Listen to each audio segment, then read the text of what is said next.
Alors, salut à tous. Dans cette vidéo, je vais faire en fait une réaction à une interprétation qu'a faite Michel Reboul dans sa vidéo. C'est une conférence qu'elle a donnée. Donc la vidéo s'appelle Les imposteurs du Vatican. Je vais parler d'un point très spécifique où elle évoque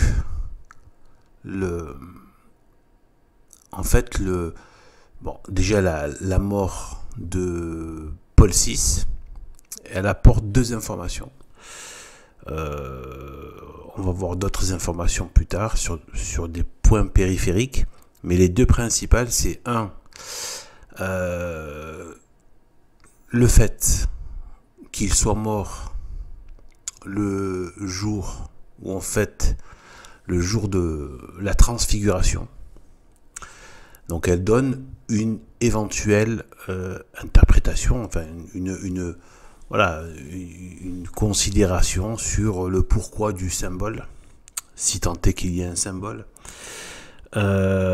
Et elle apporte aussi notre information comme quoi Paul VI, donc il a fait, je ne savais même pas, mais bon, donc du coup je suis allé voir, donc il a fait un credo, donc il s'est permis de faire un credo. Donc forcément sur la foi catholique, comme son nom l'indique, et dans lequel il ne mentionne pas la descente aux enfers de notre Seigneur Jésus-Christ. Et elle nous dit que apparemment c'est pas juste dans ce credo, c'est en général, il ne voulait pas adhérer à cet article de foi de la descente aux enfers, donc de Jésus-Christ dans le credo, si tant est qu'il ait jamais adhéré à un quelconque article de foi. Voilà, donc ce sont ces deux points: le jour de sa mort, la transfiguration, et le fait que il n'adhérait pas, il ne voulait pas adhérer à la descente aux enfers, donc de Jésus-Christ. Donc avant sa résurrection, voilà. Donc pendant les 3 jours, entre la crucifixion et la résurrection. Alors moi je vais apporter pourquoi elle dit que, donc on va voir un peu ce qu'elle pense par rapport à la transfiguration et le lien qu'il y a avec le jour de sa mort comme phénomène providentiel. Alors bon, moi je suis tout à fait d'accord, et je vais même en rapporter d'autres sur le fait que qu'il y a le doigt de Dieu. Voilà, on voit le doigt de Dieu, de la providence dans pas mal de phénomènes liés même à ces imposteurs depuis Jean 23 inclus. Et on va naviguer un petit peu ici dans tout ce qui est la symbolique. Peut-être, il faut toujours dire peut-être, parce que qui peut sonder la providence, mais donc des hypothèses sur ces phénomènes très récents et qui nous impactent directement dans notre foi, dans notre religion catholique traditionnelle, la vraie. Eh bien, voilà, donc on va voir déjà elle ce qu'elle dit, son interprétation, et en fait, moi je suis pas spécialement d'accord. Et voilà, alors sachant qu'elle-même, eh bien, l'a émis comme une éventualité, elle a dit peut-être, elle n'a pas dit c'est certain, c'est ça. Comme moi, je vais pas dire non plus c'est certain, c'est ça. Mais je penche plutôt vers une autre hypothèse. Donc pour elle, il y a un côté quasiment positif, dans le sens où elle dit que, donc voilà, qu'en fait, bon, déjà elle rapporte un phénomène, bon,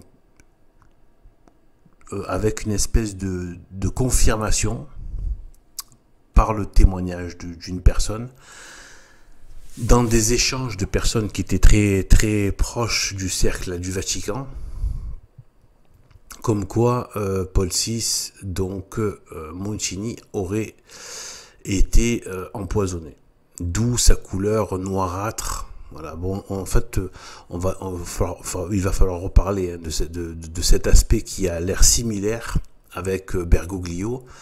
Donc voilà, on dit noir, mais en fait, c'est une espèce de gris, quasiment gris crocodile, enfin je sais pas, gris reptile ou gris cendre, maladif. Voilà, il y a un truc vraiment gris foncé, maladif, enfin voilà, un truc qui va pas quoi. Et c'est même pas du voilà. Et donc voilà, donc elle rapporte le fait que peut-être ce phénomène-là de son corps qui précocement est devenu très sombre, gris, gris foncé, verdâtre, voilà, comme je disais quoi. Et voilà, et bien. Bon, elle attribue au fait que bon, il aurait été empoisonné parce que il se serait converti sur la fin, etc. Et voilà, et donc il aurait eu du coup une espèce de voilà de retour au vrai Dieu, à la foi catholique, etc. Dans vraiment les derniers temps de sa vie. J'ai vu le corps de Paul VI. Moi qui suis très myope, la Providence a permis. On nous avait mis par 3 rangs, à côté les uns des autres, et la Providence a permis que je sois au premier rang, ce qui me permettait de bien voir, parce que sinon les têtes des gens auraient pu me gêner.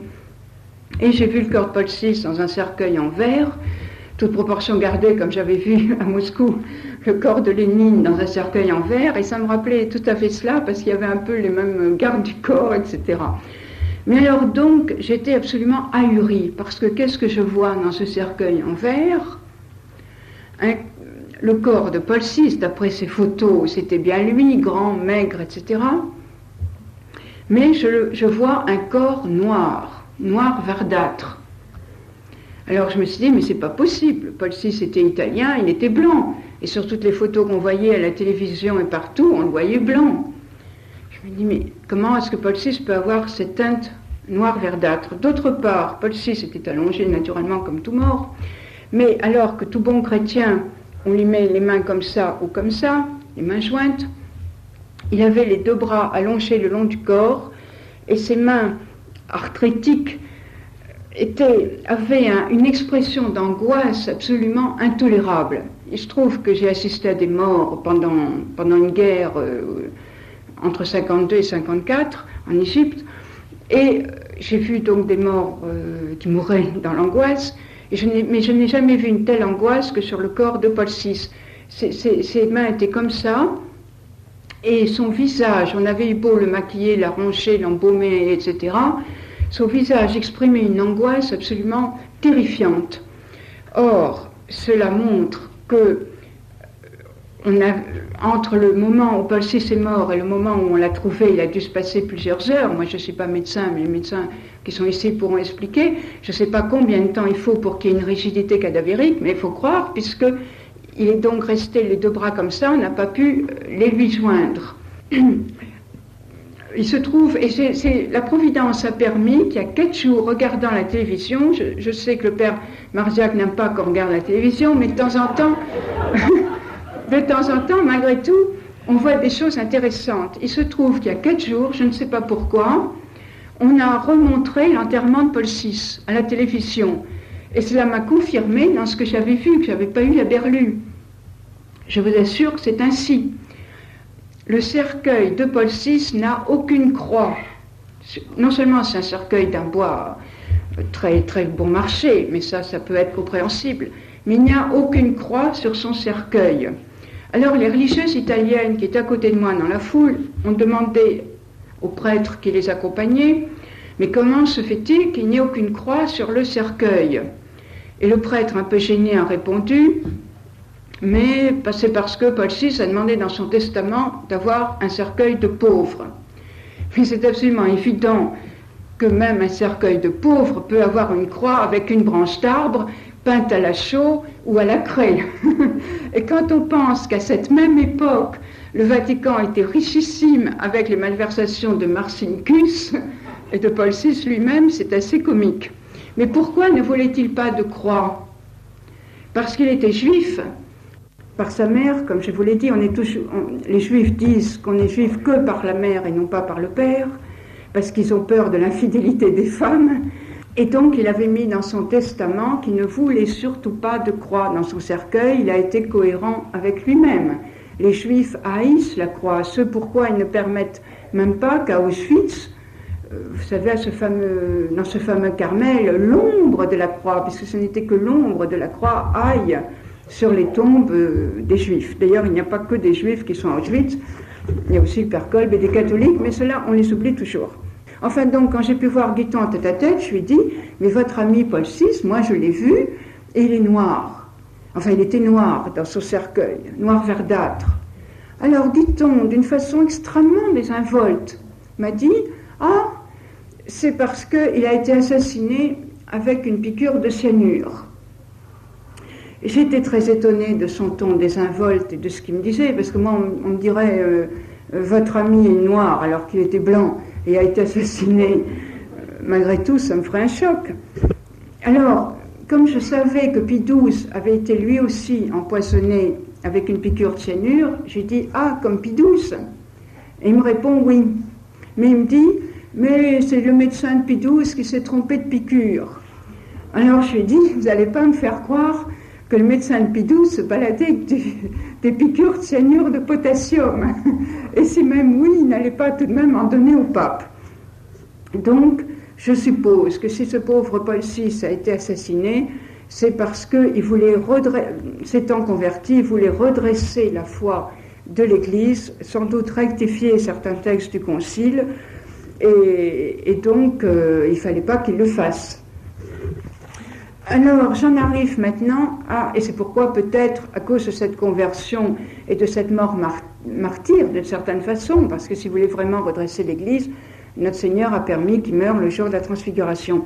Moi, je ne suis pas en train de dire que c'est bon, il est condamné, je ne peux pas le dire. Je ne le dis pas, mais je dis que il y a très peu de chances qu'il soit sauvé. On parle de celui qui a commis le sacrilège de comment dire, mais carrément il a détruit la messe, c'est-à-dire, mais dans l'enseignement, hein, c'est ça, c'est que c'est le renouvellement non sanglant de ce qui s'est passé à la croix. C'est le sacrifice de l'agneau de Dieu. Ce renouvellement que Jésus-Christ a institué lui-même. Il l'a détruit.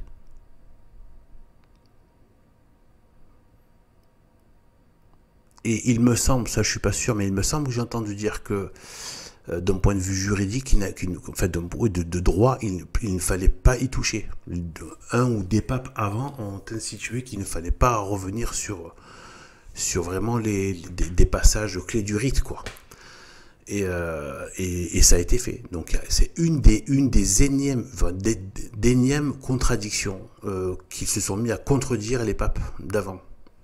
Comme tous les papes ont condamné la franc-maçonnerie, et à juste titre, puisqu'ils se sont déclarés, c'est tout ça, et documenté la haine du catholicisme, plus excommunication.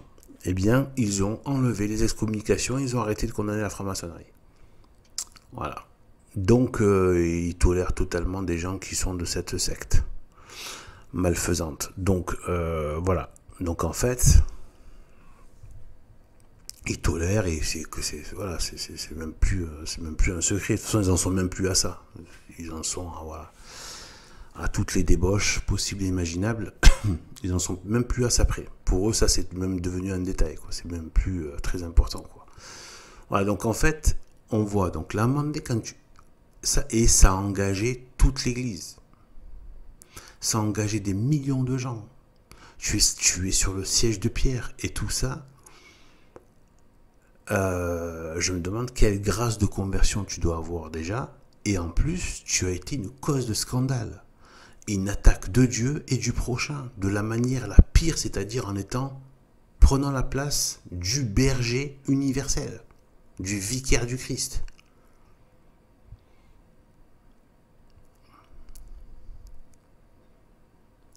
En plus, en menant des mœurs des villes de Sodome et Gomorrhe, en étant en fonction à Rome, en tant que pseudo, enfin soi-disant, mais n'empêche de prenant l'autorité du Saint-Siège, en pratiquant ces mœurs abominables.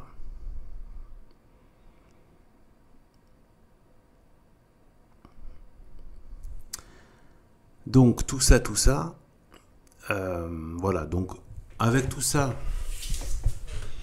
expecter que le fait qu'il soit mort à la transfiguration figurerait le fait qu'il se serait converti, puis la personne qui lui a dit ça, c'est une personne, c'est pas, je dis pas que ça n'a pas de valeur, mais ça reste, ça demande à être corroboré. C'est pas suffisant que quelqu'un dise oui, comme Paul VI, bon, ça peut être juste son avis ou une espèce d'hypothèse aussi qu'il a émis, mais on n'a pas vraiment du dur par rapport à ça. Donc voilà, donc en fait, voilà, moi je dis que bien au contraire, bien souvent, il y a des signes mauvais au niveau de ces faux papes. J'ai même pas envie d'employer le mot pape.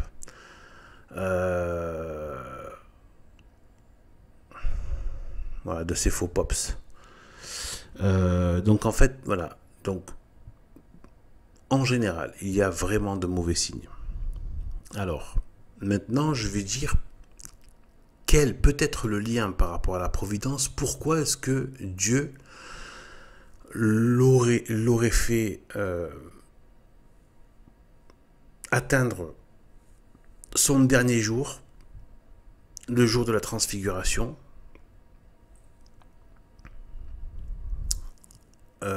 et que c'est pas forcément positif. Voilà, je pense que c'est négatif, mais je garde une réserve, on sait jamais. Moi, si j'ai des choses que je n'ai pas vues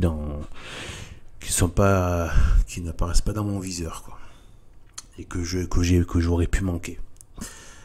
Eh bien, je vais vous dire pourquoi.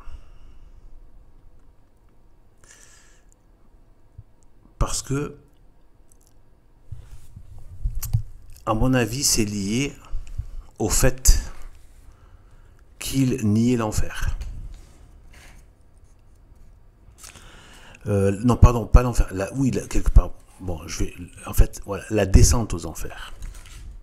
Il niait la descente aux enfers, donc du credo, de ce qu'on doit croire de l'Église catholique, du fait réel qui s'est produit, donc qui a été fait par Jésus-Christ, donc la descente aux enfers, pendant la mise au tombeau, au Saint-Sépulcre. Eh bien, parce que je vais d'abord donner deux raisons périphériques, mais c'est pas le principal. Je vais arriver au principal après avoir donné les deux raisons périphériques. À mon avis, déjà, il y a le côté, bon, la première raison périphérique, ce serait peut-être parce que, en tant que moderniste, et avec toute l'influence moderniste, on l'a vu confirmé d'ailleurs par Bergoglio que l'enfer serait vide, etc., etc. Ils ont tous, voilà, ils sont dans la négation de la condamnation à l'enfer, y compris Arnaud Dulouche avec son salut après la mort, où tu peux encore blablater, discuter, voilà, bref, ça va contre tout l'enseignement de l'Église, évidemment. Et donc, c'est une de leurs dingueries, voilà. Donc, en fait, il y a ce côté-là. Eh bien, en fait, voilà, donc, c'est la négation de l'enfer, le modernisme. Ils ont, voilà, forcément, ça rentre plus du tout dans leur délire, du monde d'ailleurs. Eh bien, je pense qu'il y a déjà ce côté-là, parce que ce serait une façon de reconnaître qu'il y a l'enfer, la réalité de l'enfer. Ensuite, une autre raison, la deuxième raison périphérique, ce serait que ça va contre la fausse astronomie moderne, pseudo-universitaire, pseudo-savante, etc. Ça, je vous renvoie à ma vidéo, à ma playlist La Terre ne tourne pas rond. Donc toute la stupidité du globisme, etc., etc. Donc en fait, c'est parce que ça veut dire que, et n'en déplaise aux gens qui croient que tout ça c'est dans un monde imaginaire ou je sais pas quoi, ou dans une espèce de monde, voilà. Oui, bien sûr il y a des niveaux où ce n'est plus du tout le même monde que le nôtre. Voilà, c'est évident, puisqu'il y a le ciel, l'enfer, tu passes dans l'éternité, c'est plus du tout la même chose. Même tout le rapport aux éléments, même d'autres éléments, etc. Tous les témoignages qu'on a de l'enfer ou du ciel, ça dépasse, évidemment. Mais il y a bien une logique très concrète, qu'il y a le haut et le bas. Et ça, justement, c'est dans le credo, est monté au ciel, est descendu aux enfers, etc., etc., etc. Est descendu aux enfers, est monté au ciel, à chaque fois. Eh bien, il y a cette question. Le pain de vie qui est descendu du ciel. La voix de Dieu qui a parlé dans le ciel au moment du baptême, dans le Jourdain. En fait, il y en a énormément. L'Assomption, voilà, l'abîme, tout ça c'est vers le fond. La partie du peuple hébreu qui avait été châtié par Dieu, où la terre s'est ouverte, ils ont été envoyés en enfer instantanément. La terre s'est fendue là où ils étaient, ils ont tous été engloutis et descendus en enfer. Donc en fait, ça, je crois que c'était du côté de l'Arabie, Égypte-Arabie, voilà, dans le désert. Eh bien voilà, donc il y a cette logique de, voilà, et en fait, ça va contre cette fausse science moderne sur le fait que il y a une zone qui est en dessous. Donc l'enfer, c'est certain, c'est au fond de l'abîme. Il y a un abîme, et ensuite au fond de l'abîme, rien que l'abîme lui-même est immense et est incommensurable par rapport à ce qu'on peut entendre nous. Et ça, je parle sur tout ce que j'ai entendu des témoignages. Hein. C'est d'abord un abîme, d'ailleurs un abîme qui est effrayant lui-même. C'est pas juste un trou noir comme on peut. Les gens témoignent que c'est comme s'il était vivant. Les ténèbres sont vives. C'est un être malfaisant, quoi. C'est terrible en fait. Et au fond de l'abîme, l'enfer. Et donc, mais qu'il y a d'autres endroits. Il y a des zones de l'enfer, par exemple, qui sont des zones inférieures qui sont. Mais c'est pas l'enfer. C'est pas l'enfer dans le sens parce qu'on n'en sort plus. Mais il y a une zone qui est le purgatoire. Il y a quelque part, ça, je ne sais pas si c'est, de quel côté de l'orbe crucigère, mais en tout cas, voilà, il y a les limbes, voilà. Et donc il y avait donc le séjour des bienheureux. Le séjour des justes, là où étaient les justes, ceux qui étaient bien avant la venue du Christ, notamment tout le peuple qui a passé quand même des siècles à se sanctifier, à suivre la loi de Dieu, etc. Et certainement quelques autres païens qui ont respecté au moins la loi de la nature en eux, que Dieu a écrite en eux. Donc chaque personne, donc forcément... Hein, voilà, donc parce que quand un être humain n'a pas du tout accès à la révélation, eh bien il est jugé selon la loi de Dieu, parce que ça c'est l'enseignement, on a tous en nous, Dieu est juste, donc il nous a laissé en nous sa loi. Et d'ailleurs si on regarde même les 10 commandements, c'est lié, hein, on retrouve même les choses de la loi naturelle, hein, par contre c'est sublimé, porté à un très haut niveau, mais je veux dire, c'est, voilà, sans parler, je parle pas par rapport à Dieu, ça, je parle par rapport à Dieu, pas dans le sens de le nier évidemment, mais dans le sens, même au niveau humain, voilà, le fait d'aimer, honorer ses parents, c'est quelque chose qu'on retrouve même dans des tribus ancestrales, des tribus primitives. Ils honorent leurs anciens, ils honorent leurs parents, ils ont toujours le respect des plus âgés, etc. Donc tout ça, c'est voilà. Ils savent que le vol c'est pas bien, que c'est mal, que tuer c'est mal, etc. Que mentir c'est mal. Tout le monde sait ça, en fait. Donc Donc en fait, voilà. Donc en fait, ils seront donc jugés. Et donc si la volonté a accepté volontairement, en pleine conscience, etc., sur une matière grave, d'enfreindre cette loi qu'il connaît de l'intérieur, eh bien, c'est péché mortel et donc c'est l'enfer. Et bien en fait, et qu'elle est morte comme ça, sans repentir, sans contrition. Parce que s'il y avait une contrition parfaite, même quelqu'un, voilà, eh bien, qui est dans la loi naturelle, mais il l'a regretté. Sincèrement, il a vraiment, vraiment regretté. Et voilà,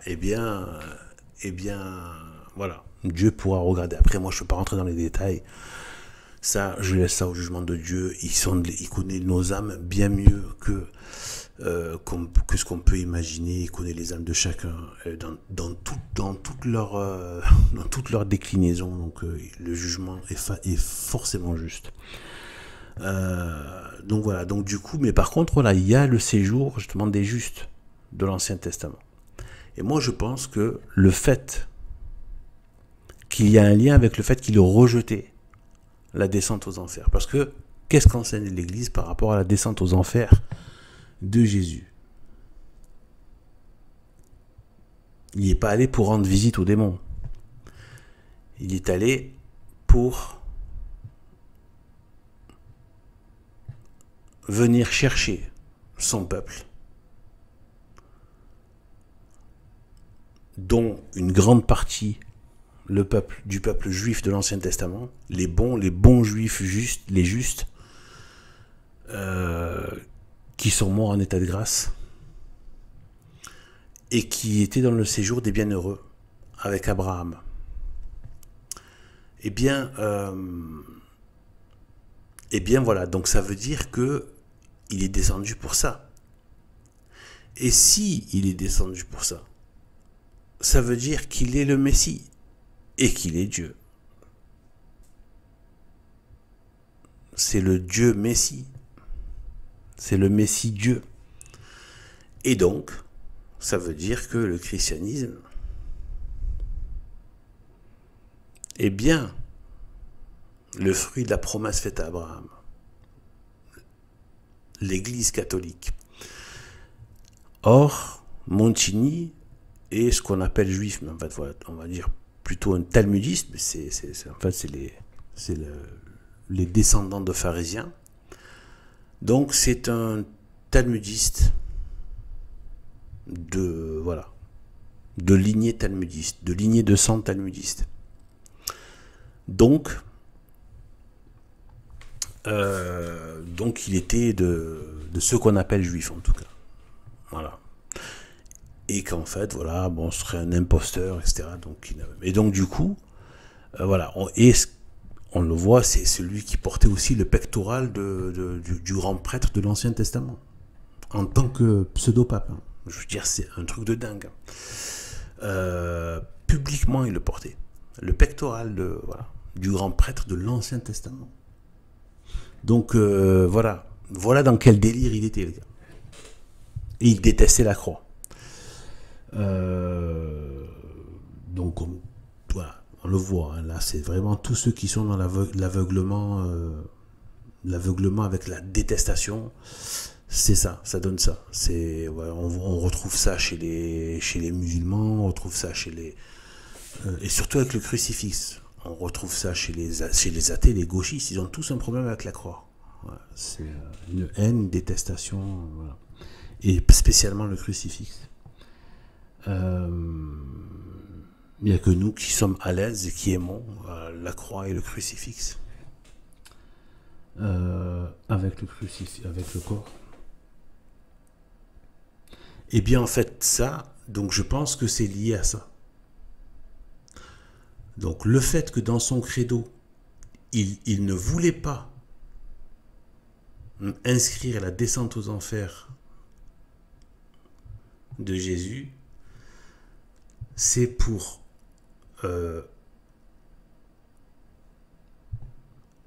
ne pas accorder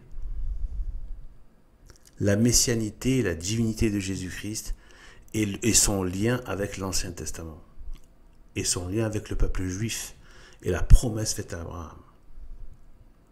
Voilà, je pense que c'est par rapport à ça. Donc là, on voit le lien peut-être qui se dessine. Et après, là, vous allez me dire, mais quel rapport avec la transfiguration? Et pourquoi donc la Providence aurait fait ça le jour de la transfiguration, l'aurait fait mourir le jour de la ou aurait permis qu'il meure, soit l'a fait mourir, soit permis qu'il meure. En tout cas, ça fait partie de la volonté du plan de Dieu, puisque Dieu, de toute façon, connaît l'instant de la mort de chacun d'entre nous. Eh bien, par rapport à la transfiguration, alors qu'est-ce que la transfiguration? Transfiguration, elle a vu le côté Jésus qui se transfigure.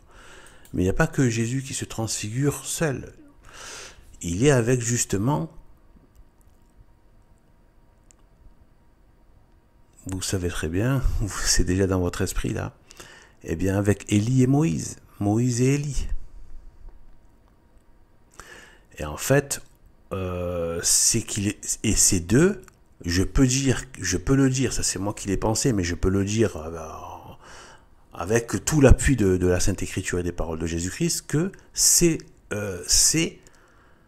l'ensemble de la révélation avant la venue du Christ. L'ensemble de la révélation avec laquelle il est venu l'accomplir et non pas l'abolir. Donc, mais l'ensemble de la révélation avant, donc ce qu'on appelle l'Ancien Testament, il a dit que la référence que j'ai en tête pour dire que ça représente ces deux patriarches,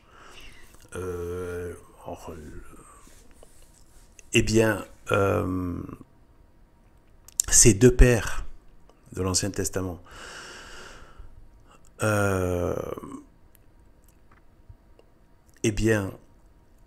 symbolise peut-être, selon un petit commentaire que je me permets, mais en m'appuyant justement sur les choses solides, voilà. En fait, le fait que quand Jésus a dit par rapport aux deux commandements, donc tu aimeras ton Seigneur ton Dieu et la suite, et ça, de toute ton âme, de toutes tes forces, de tout ton esprit, tout cela, donc ça c'est le premier, et l'amour du prochain, comme soi-même. Il dit en fait, il est comme le premier, voilà. Aimer Dieu, c'est aimer son prochain en même temps, c'est dans un même mouvement, en fait, voilà, bref. C'est dans l'idée, tout ça. C'est inséparable. Et en fait, il dit, et donc ces deux commandements, qui en fait n'en font qu'un seul, c'est ça qu'il a voulu dire, voilà. Qui est comme le premier, en fait. Et bien, en fait, ça, il a dit, ça résume toute la loi et les prophètes. La loi, c'est Moïse, les prophètes, l'icône, si je puis dire, du prophète, c'est Élie. Eh bien, il a dit, ça résume, ça synthétise toute la loi et les prophètes, c'est-à-dire les commandements et les prophéties. Voilà, la loi et les prophètes. Ça synthétise tout. Donc c'est bien cette question, c'est bien le fait que c'est la confirmation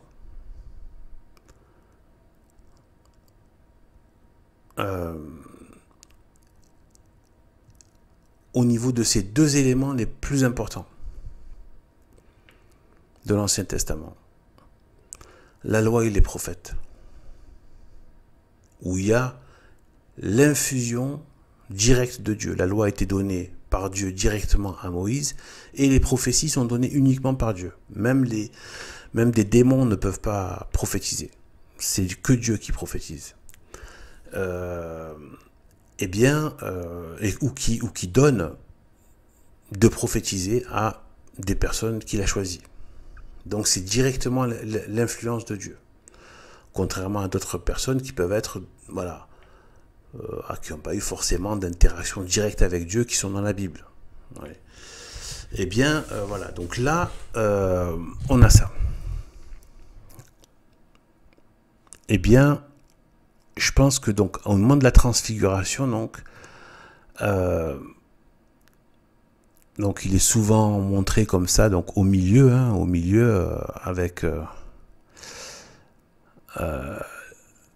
avec Moïse et Élie sur les côtés, et lui au milieu, rayonnant de lumière. Voilà, comme si, donc il y a le nombre 3 encore, il y a trois apôtres, il y a Dieu et Moïse et Élie, et 3 et 3. Et voilà, et en plus, il y a, en fait, quand les, quand les apôtres donc ont été complètement écrasés par cette apparition, et qu'ils ont demandé ils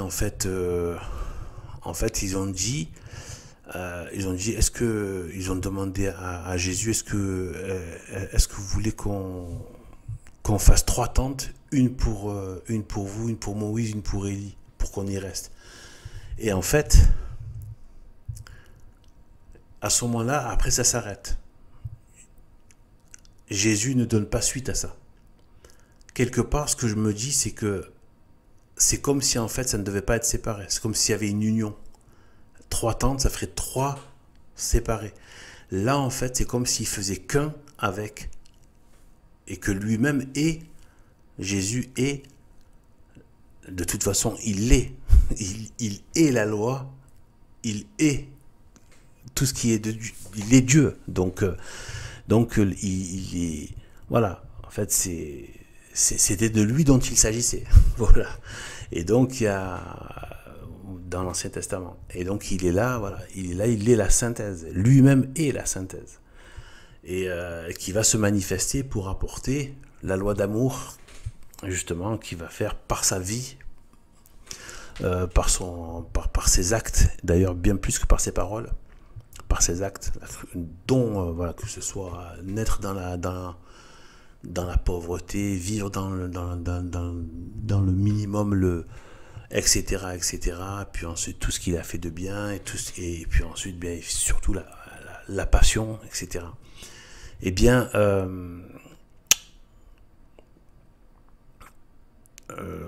voilà, ça je ne me permets pas de le dire de mon propre chef, hein. Ça c'est dans Sainte Catherine de Sienne, où Dieu dit à Sainte Catherine de Sienne que voilà, ce que le Père dit, que son Fils,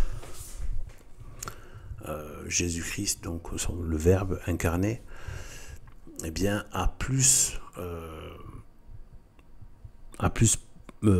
c'est plus exprimé par ses actes que par ses paroles. Et on sait à quel point ces paroles sont le retentissement qu'elles ont en divin. Eh bien, en fait, eh bien voilà, il dit qu'il y a plus, c'est beaucoup plus par les actes, les œuvres. D'ailleurs, certains n'aiment pas les œuvres, chercher l'erreur. Et donc voilà. Eh bien, en fait, donc voilà. Et donc du coup, moi je pense que, et donc du coup, ça symbolise l'Ancien Testament. Ça symbolise le fait qu'il a fait apparaître, fait venir, eh bien, voilà, les personnes de l'Ancien Testament, les 2 grandes références de l'Ancien Testament, voilà, du commandement et de la prophétie. Eh bien, en fait, voilà, je pense que Paul VI, du coup, qui rejetait ça, et qui l'a même pas mis dans son credo, et qui rejetait cela, et qui en plus, donc du coup, mettait en avant, donc niait le lien entre Jésus et le peuple juif, eh bien, c'est comme si, exactement, en tout cas exactement, je ne saurais pas dire, mais c'est comme si, peut-être que Dieu a de l'humour, je ne sais pas. Par certains dit qu'il y a l'humour de Dieu, qui est très spécial, hein, qui n'est pas comme l'humour, c'est pas l'humour grossier comme on peut l'entendre chez les humains, hein. Mais tout est noble chez Dieu. Mais voilà, est-ce que finalement il n'a pas, voilà, et c'était un moment glorieux. C'était un moment glorieux, la transfiguration. Il était dans son corps de gloire. Un moment glorieux. Et Et en fait, ça a un lien aussi avec Bergoglio par rapport à sa mort. Donc, j'ai déjà fait une vidéo là-dessus, sur les détails, par rapport au jour du lundi de Pâques. Donc, jour de la vie, du triomphe de la vie sur la mort. Voilà, donc on pourrait là aussi dire oui, peut-être que ça veut dire qu'il a droit à la résurrection. On pourrait le voir sur le côté positif. Parce que voilà, c'est le jour, c'est le lundi de Pâques, etc. Mais enfin, voilà, c'est plutôt, on le sent, on n'arrive même pas à mettre des mots dessus, mais on sent que c'est macabre pour un jour de résurrection. Et donc, surtout de la part d'un pseudo-pape, etc. Et avec tout ce qu'il a fait auparavant. Et en fait, par rapport à ce jour du lundi de Pâques, c'est quoi donc lundi de Pâques? Et Jésus est ressuscité depuis la veille. Donc il est là aussi il est glorieux. Il est glorieux. Il est ressuscité. Et d'ailleurs on sait aussi qu'il avait un corps déjà qui était devenu plus subtil. Il avait pris exactement le même corps, mais bon, comme il est Dieu, il a tout pouvoir sur toute chose, des éléments matériels. En fait, il avait déjà des caractères du corps glorieux, mais pas à 100% dans le sens, pas comme dans la transfiguration, mais voilà, parce qu'il a pu passer au travers des murs pour rejoindre les apôtres. Donc ça, c'est ce qui est enseigné, hein, comme quoi ça fait référence au fait qu'il nous a indiqué que justement, c'est comme pour nous transmettre le fait que après, à la résurrection, les corps seront plus subtils que ce qu'ils ont été, que ce corps épais que l'on a aujourd'hui. Dans ce corps, voilà, de ce temps de miséricorde, de ce temps où on est en but avec le péché, et voilà, où il y a la malédiction du péché sur la terre, mais il y a aussi la bénédiction de Dieu si on s'y tourne, si on la cherche, si on la veut. Contrairement, après, justement, voilà, l'enfer, voilà. Voilà. Eh bien, donc voilà, je pense que c'est comme si la providence, voilà, donc c'est, oui, bon, sur ces deux faux papes, sur ces deux imposteurs, eh bien, il meurt à un jour de peut-être, est-ce que Dieu ne dirait pas manifesterait pas par là que la gloire est à lui et qu'ils ne peuvent pas atteindre à sa gloire, en fait, et qu'il reste le maître de toutes choses, malgré leur manigance, leur magouille, etc., malgré toutes les saletés qu'ils font. Et qu'ils ne peuvent pas, et qu'ils succombent face à la gloire de Dieu. Ça peut être ça. Voilà. Qu'ils en succombent.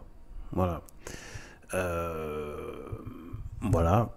Eh bien, voilà. Moi, je pense qu'il y a quelque chose de la providence, peut-être justement pour dire, eh bien non, je suis bien celui, le jour de la mort, je suis bien celui qui est descendu aux enfers, qui a ouvert le séjour des justes, qui était dans les zones inférieures, donc enfer, inferno, inférieur, dans les zones inférieures sous la terre, le séjour des bienheureux pour les amener au ciel, avec le bon larron, pour les amener au ciel. Et donc, voilà. Donc et je suis bien celui. Et donc, dans le séjour des bienheureux, il y avait les patriarches, dont Moïse. Mais Élie, peut-être qu'il n'a pas rapatrié parce que ça, on ne sait pas. Vous le savez que c'est potentiellement, voilà, une forte probabilité qu'il soit un des deux témoins de l'Apocalypse, donc qui serait dans un séjour particulier. Voilà. Voilà, voire même peut-être, et pourquoi pas, peut-être qu'il reste dans le même séjour, dans un endroit particulier du séjour des justes, voilà. Mais en tout cas, voilà, en tout cas, c'est bien, voilà, lui qui était là avec Moïse et Élie, et qui est le Dieu, leur Dieu, et le Dieu de toute l'humanité, même s'il n'est pas reconnu comme tel par toute l'humanité. Voilà. Voilà, c'est des certaines supputations, certaines hypothèses que j'ai mis comme ça. Voilà. Voilà, je pense, le coup de la providence. Voilà. Le mot qui me viendrait, c'est est-ce que des fois, il n'y a pas un pied de nez aussi qui est fait pour montrer la gloire de Dieu, justement, par ce genre de date symbolique. Parce que à chaque fois, c'est sur un jour glorieux, un moment de gloire. Et là, avec le lien avec justement l'Ancien Testament, spécifiquement l'Ancien Testament avec la loi et les prophètes, à la transfiguration, lui qui niait les enfers, dans, la descente aux enfers de Jésus pour libérer les justes de l'Ancien Testament. Parce que ça voulait dire de le reconnaître comme étant le Messie. Donc c'est quand même dingue, celui qui est... enfin, dingue, le mot dingue n'est même plus suffisant. Tu assis sur le... dire même un simple catholique ne peut pas nier ça, et là carrément ils ont mis un type pareil, c'est dire le degré de moquerie et d'insulte de mettre un type pareil sur le siège de Pierre. Mais Dieu l'a permis, hein. Dieu l'a permis. Il n'a pas voulu, évidemment. Il doit certainement l'avoir en détestation. On sait combien il veut le respect des choses saintes et des lieux saints. Mais il l'a permis. Ça veut dire qu'il y a quelque chose de... Dans le grand ensemble, il y a autre chose qui est en train de se jouer. Et voilà. Donc, voilà. Ensuite, voilà un peu ce que je pouvais dire par rapport à ce passage. Alors, est-ce que je continue dans la même lignée où je fais une deuxième partie? Je crois que je vais couper et je fais une deuxième partie par rapport à... Ouais, non, je crois que je vais faire ça. Je crois que je vais faire une deuxième partie où je vais parler des éléments symboliques dans la mort des papes, et qui est un peu dans cette même lignée des éléments symboliques dans la mort des faux papes, des faux pops, des imposteurs sur le siège de Pierre, depuis Jean 23 inclus. Je vais reprendre un peu les éléments. J'en ai déjà, hein, mais je vais pas pour pas trop alourdir cette vidéo là, enfin pour pas trop l'allonger, et en plus comme ça fait un peu une aération entre les deux. Et l'autre, plus spécifiquement, je prends l'ensemble, je reviendrai, je reparlerai un peu de Paul VI aussi, forcément, parce que je vais rebrosser un peu tous jusqu'à Bergoglio et voir les éléments potentiels de la providence que je pourrais tracer éventuellement, avec toujours une certaine précaution, une certaine, voilà, sans les voir forcément comme quelque chose de, voilà, rien de, il n'y a ni autorité ni absolu, rien, quoi. Voilà, c'est juste certaines hypothèses. Si je l'ai dit, c'est que je pense qu'elles ont une certaine, elles ont un intérêt, mais après voilà, certains, voilà, c'est pas ça, ça peut avoir bien sûr et ça a ses limites évidemment, parce que et moi c'est ce dont je me suis rendu compte, hein, qu'en fait il y a tellement d'autres choses, et l'un n'exclut pas l'autre. C'est-à-dire que quelqu'un peut voir un aspect, c'est comme quand on voit un aspect d'une même chose sous différents angles. Un angle ne contredit pas l'autre, c'est juste que c'est vu sur un autre angle en fait, mais on voit la même chose. Mais tel aspect ne peut pas être vu sous tel angle. Et en fait, voilà, il y a des angles, ça peut être encore, et c'est certainement encore beaucoup plus riche. Voilà. Donc voilà.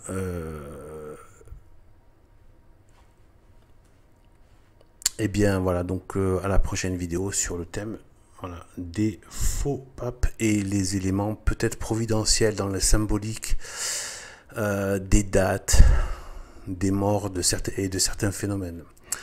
Voilà, donc sur ce, que Dieu nous bénisse et à bientôt. Salut.